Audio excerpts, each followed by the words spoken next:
Hello বন্ধুরা, আশা করি তোমরা সকলেই ভালো আছো। ওয়েলকাম ব্যাক টু কল্পনা রান্নাঘর। আজ নিয়ে এসেছি তোমাদের জন্য ভেটকি মাছের এক দুর্দান্ত রেসিপি। প্রথমে ভেটকি মাছগুলি লবণ হলুদ পাতিলেবুর রস দিয়ে ম্যারিনেট করে মিনিট 10 রেখে দেবো। এবার একটি প্যান গরম করে তাতে পরিমাণ মতো সরষের তেল দিয়ে মাছগুলি একে একে ভেজে নেব। মাছগুলি ভাজা হতে থাক, এদিকে একটা মশলা নামিয়ে নিই চলো।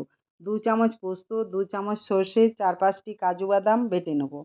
এদিকে মাছ ভাজা হয়ে গেছে, একে একে মাছগুলি তুলে নেব। আবার ওই প্যানে তেল দিয়ে তাতে গোটা জিরে, গরম মশলা ফোড়ন দিয়ে বেটে রাখা পেঁয়াজ দিয়ে দেবো।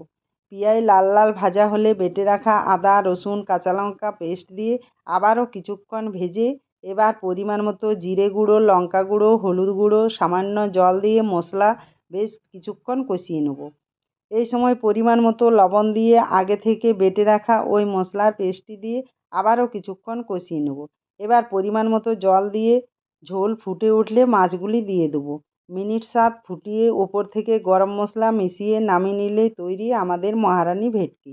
আমার রেসিপিটি ভালো লাগলে লাইক শেয়ার সাবস্ক্রাইব করার অনুরোধ রইল।